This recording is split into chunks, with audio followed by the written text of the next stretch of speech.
Eu acho que eu já posso começar. Boa noite, pessoal, tudo bom?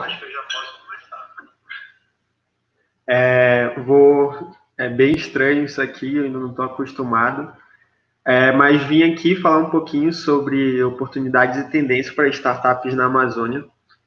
Bem bacana a abordagem que o Daniel Gotinauer trouxe, porque meio a gente não combinou, não conversei com ele anteriormente, mas vai ser legal porque vai ser como se fosse uma continuação da apresentação dele, visto por um ponto de vista do empreendedor, né? E logicamente também do ponto de vista de alguém que está atuando aqui que mora aqui na região, que é uma amazônica. Então, assim, me apresentando de forma simples, eu sou de uma cidade chamada Borba, na margem direita do Rio Madeira. Sou técnico agropecuário, engenheiro agrônomo, mas trabalho com tecnologia, né, voltada para esse setor, na Unisafra. E o meu envolvimento com startup se deu muito pelo ecossistema de startup de Araque Valley, aqui de Manaus. E ao longo do tempo fui me envolvendo mais, então acabei me tornando facilitador do Startup Weekend no Brasil e atualmente estou como vice-presidente da Associação do Polo Digital de Manaus, justamente como um representante dos empreendedores que atuam com startups, né? Também faço parte do Global Shapers Manaus, que é uma rede vinculada ao Fórum Econômico Mundial, e presido a comissão jovem dentro da Federação da Agricultura, que justamente que vem com essa pegada de tentar aproximar mais esses empreendedores rurais da inovação. Mas, beleza. Basicamente, a proposta dessa conversa é trazer uma abordagem muito relacionada a não só oportunidades, mas algumas tendências, e eu vou trazer uma perspectiva, obviamente, bem pessoal, mas mas que está dentro do nosso contexto de quem mora aqui na Amazônia.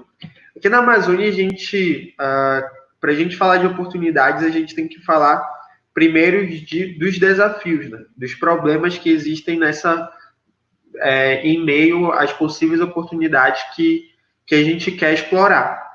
E basicamente a gente tem algumas aqui algumas, muitas, né, aqui na Amazônia. E aí a gente começa com premissas básicas, que é comumente falado. A primeira é logística, que se dá muito por conta da nossa característica de ter muitos rios. Entretanto, quando a gente fala de Amazônia, a gente está falando de vários estados. Como foi abordado na apresentação anterior, a gente traz uma perspectiva de que a Amazônia, numa discussão de que a Amazônia é generalizada, uma discussão generalizada sobre a Amazônia. Mas, na verdade, a gente tem várias Amazônias dentro da Amazônia.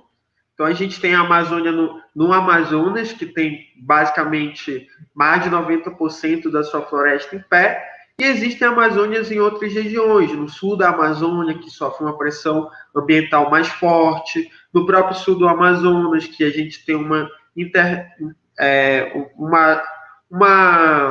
um tipo de agricultura, um tipo de uso diferente do setor primário, muito relacionado à pecuária, que também é muita característica das pessoas que vivem nesses locais.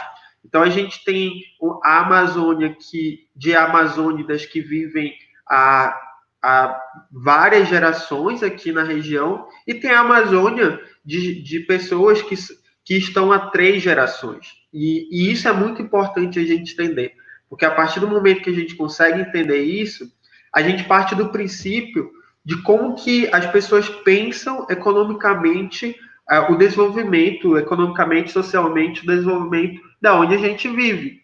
Então, eu trago essa abordagem, acho que é a primeira vez que eu falo dessa forma, numa apresentação, porque ultimamente a gente vem tendo muitas discussões sobre como que a gente vai manter a floresta em pé, explorar os recursos, bioeconomia, etc. Mas a gente não pensa de uma forma quando a gente vai analisar, né, os contextos, a gente tem que analisar de uma forma mensurável, que são os dados, que são coisas que a gente consegue medir, e analisar de um outro ponto de vista, que é um ponto de vista mais intangível, daquele valor que aquilo tem para a gente.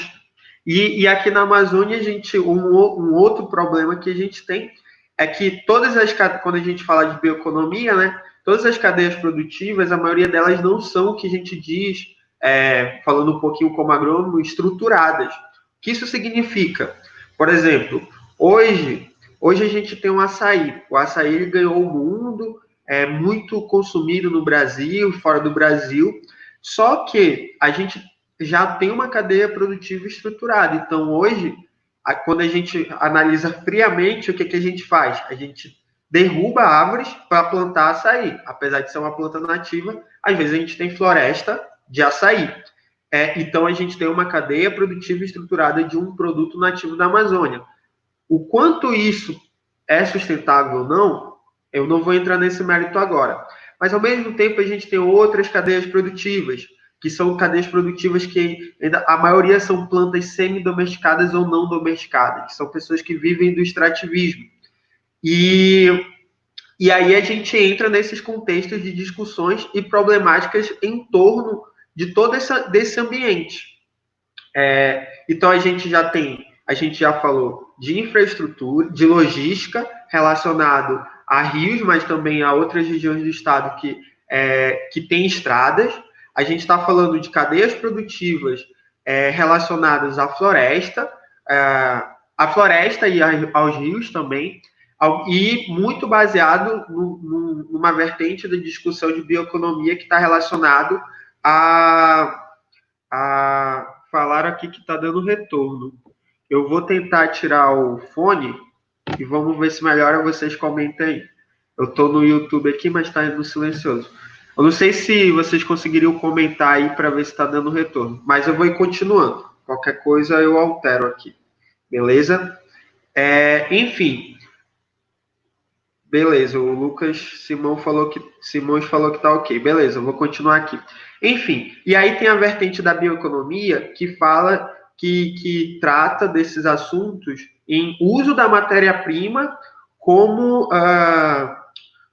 do uso da matéria-prima da floresta, dos rios, etc., para a gente beneficiar e vender.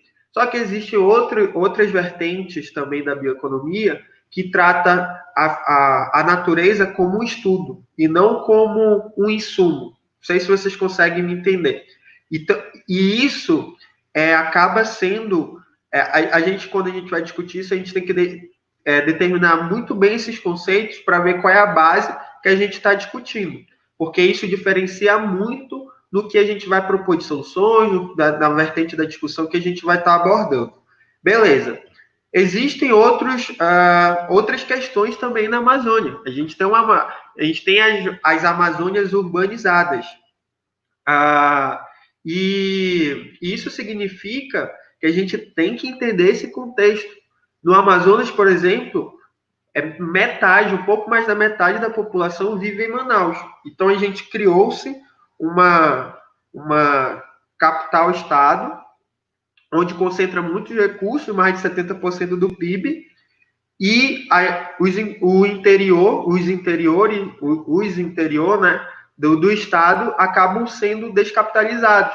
Então, a gente, consequentemente, tem os problemas que o Daniel falou muito na apresentação anterior, que é sobre essas questões relacionadas a gente ter pouco acesso. E aí quando a gente já está num mundo em que trata de quarta revolução industrial, sendo que na Amazônia, muitos lugares, ainda as pessoas não têm acesso nem à segunda revolução industrial, que é a energia, muito menos à terceira revolução industrial, que é a internet. Então, quando a gente traz essa abordagem, a gente tem que ter esse entendimento.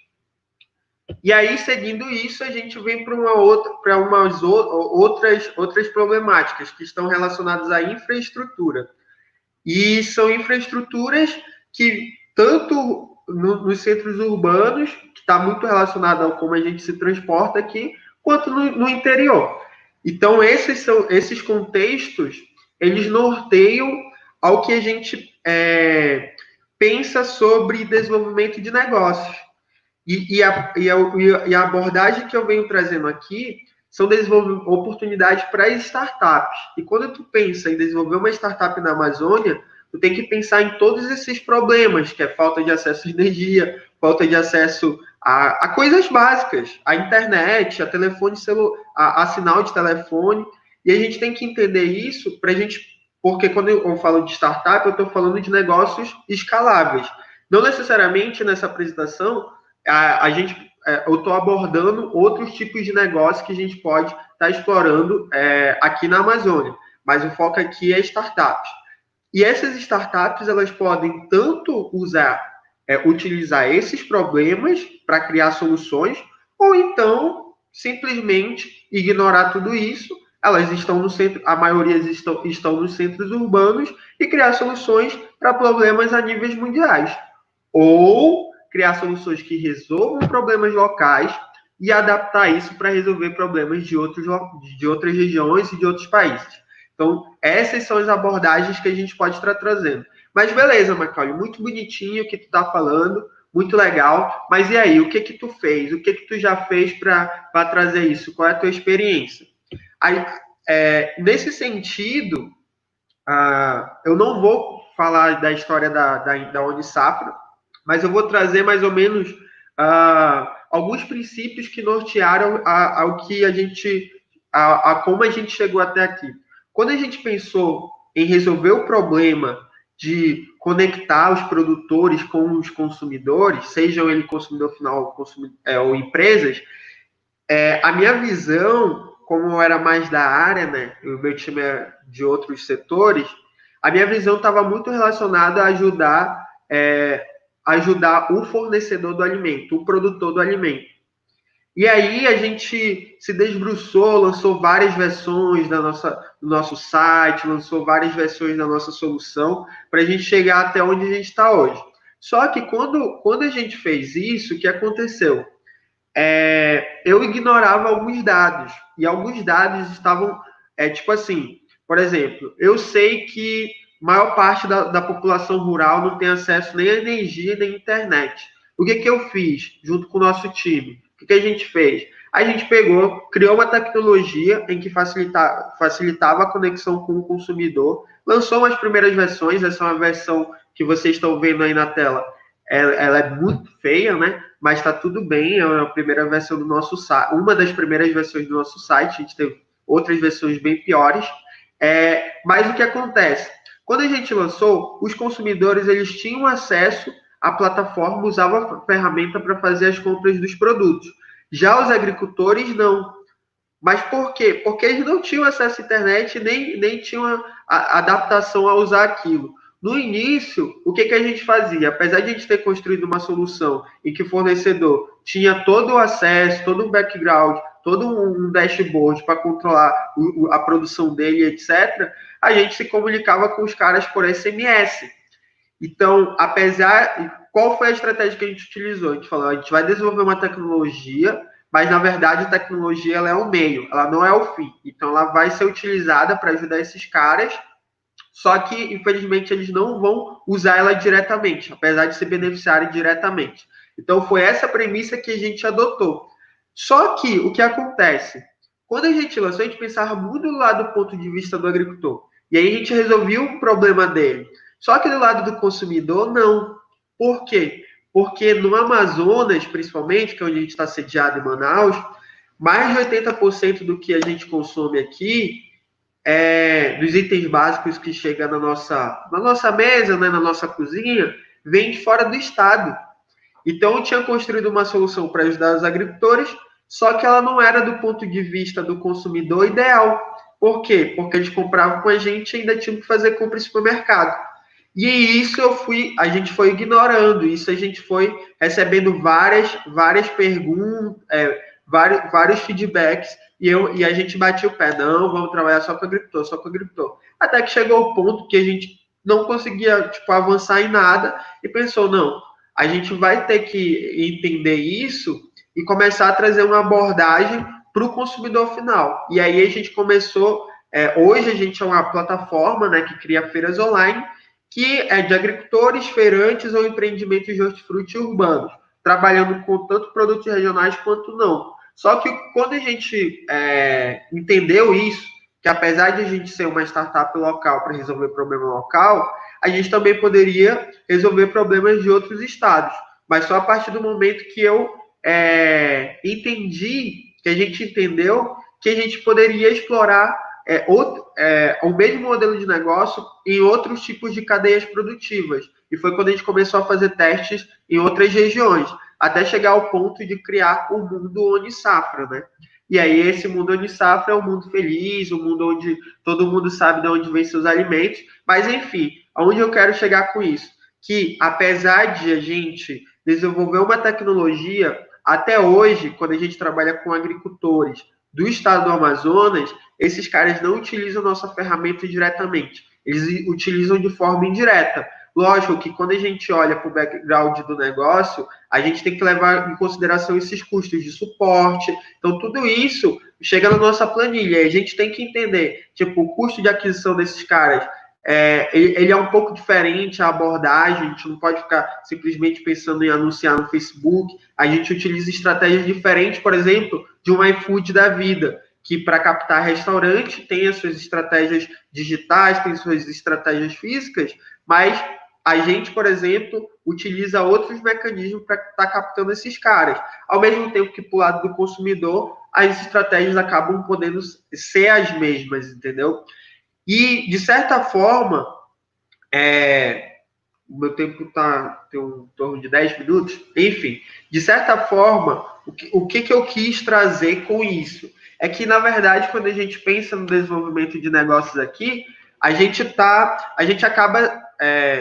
quando a gente pensa nos problemas para construir soluções para os problemas daqui, a gente acaba se focando e se prendendo muito à nossa região. Ok, isso é interessante. Entretanto, a gente tem que tomar cuidado para a gente não se bitolar, uma vez que uma startup ela é um negócio escalável. E a principal coisa que falavam para a gente é que a gente não conseguiria escalar. Existem várias empresas que procuram resolver o mesmo problema que a gente, ao mesmo tempo que o que diferencia uma da outra é o modelo de negócio que cada uma empregou. E isso é o que faz a diferença.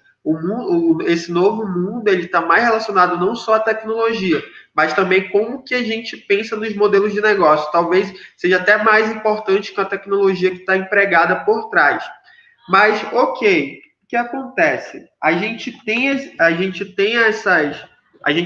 empresas, eu dei o exemplo da Unisafra, mas o que acontece? A gente tem também outros cases de sucesso aqui na nossa região.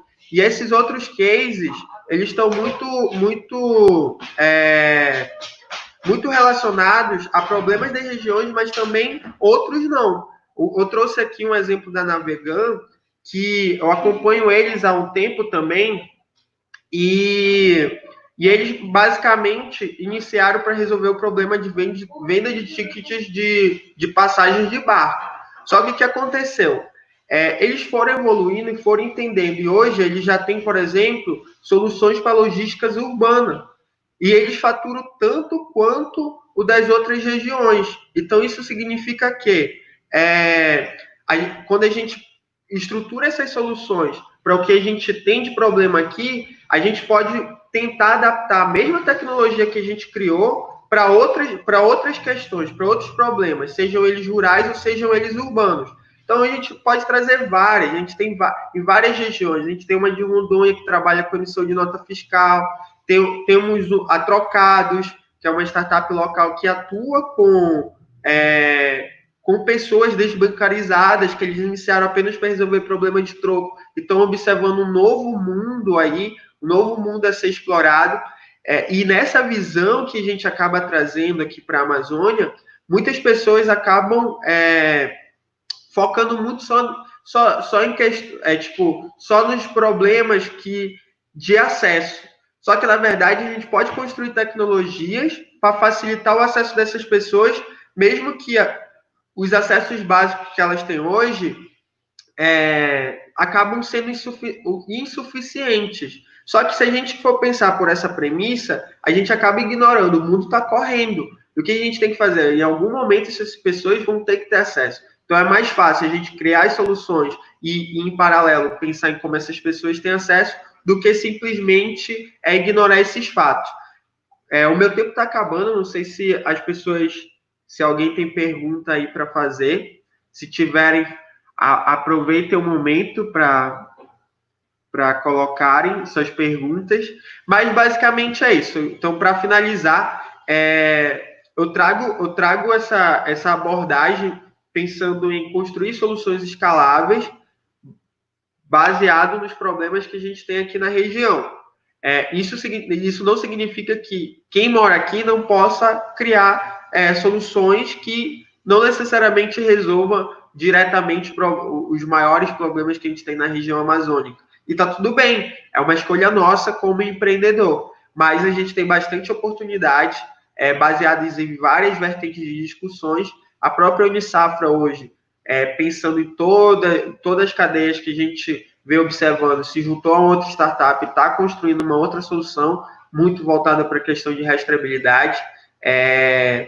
E aí a gente vai pensando nessas abordagens para criar soluções que sejam que resolvam problemas reais e que a gente crie empresas que possam ser tão grandes quanto as empresas que são da região sul e sudeste.